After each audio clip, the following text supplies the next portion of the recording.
蓝蓝的天空，银河里有只小白船。一辆因塌方停在半路的绿皮车上，8位乘客全部昏迷。警察发现时，其中1人已经变成冰冷的尸体。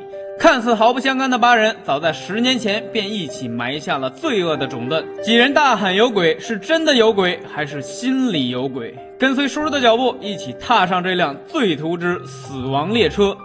雨夜，火车因塌方而停在半路。诡异的是，车上8名乘客全部昏迷不醒。民警老何挨个叫醒8人，却发现一个油腻大叔已经彻底凉凉。车上几人分别是退休教导主任老吴、护工秋红、做过法医的医药代理小刘、网店老板小王、厂妹小雪和研究生阿斌。死者是生意人老赵，以及和老何早就认识的狗仔梁夏。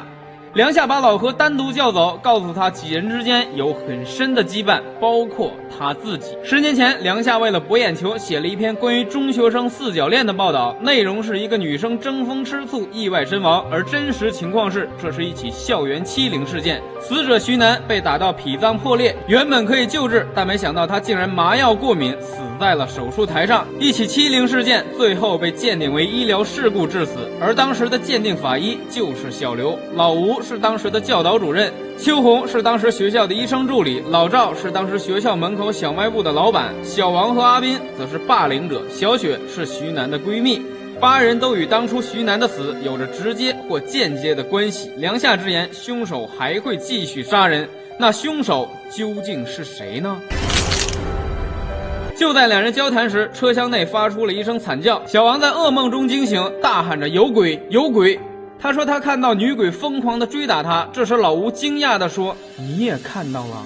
原来其他几人都看到了女鬼。小雪面无表情地说，是楠楠。难道真的是女鬼杀人吗？老何准备开始调查，这时阿斌告诉老何自己是犯罪专业的学生，他想帮忙。基于他当事人的身份，老何想拒绝他，但无奈人手不够，只能让阿斌参与进来。调查过程中，阿斌在床下发现了注射器，但他并没有报告老何，而是偷偷地藏了起来。阿斌究竟在隐藏着什么呢？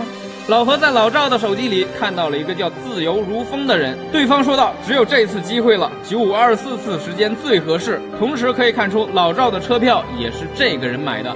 老何突然想到，梁夏说他是被一个匿名者叫上车的，而阿斌告诉老何自己突然接到教务处老师电话，让他去学校改一下档案，而且给他订了票。同时阿斌告诉老何，当初徐楠被欺负是因为他的妈妈和酒鬼丈夫离婚后就走了，有人说他妈妈是去站街，他的学费不干净，所以小王等人开始不断欺负他。交谈过程中，老何突然在床下看到了一个水瓶，在包装丝口处隐隐能看到一个注射的痕迹。老何推测凶手一共下毒2次，第一次让8个人全部昏迷产生幻觉，第2次单独下毒，随机抽选1名倒霉蛋。而他们的食物和水有一部分是老吴和小雪自己带的，另一部分是秋红和阿斌在火车上买的。老吴看着这些食物，突然猜到凶手是谁了。凶手就是秋红。原来他自己带了一批涂抹过致幻药物的火腿肠，偷偷和火车上买的火腿肠调包，然后在一瓶水里注射毒药，致使其中1人死亡。第一个倒霉蛋就是老赵。面对老何的推断，秋红默认了。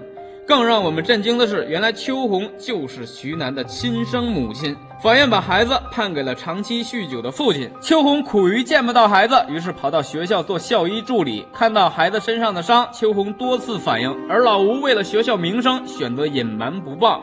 小卖部老板老赵也多次看到徐楠被打，选择漠视不管。小刘直接忽略徐楠身上的伤痕，将他的死判定为医疗事故。梁夏为了热度，没有了解情况，便以中学生四角恋的标题报道此事。徐楠的死，每个人都脱不开干系。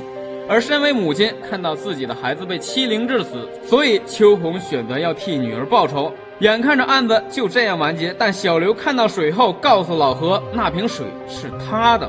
有洁癖的小刘为了区分，把自己那瓶水的包装撕开了，被撕开的仅此一瓶。难道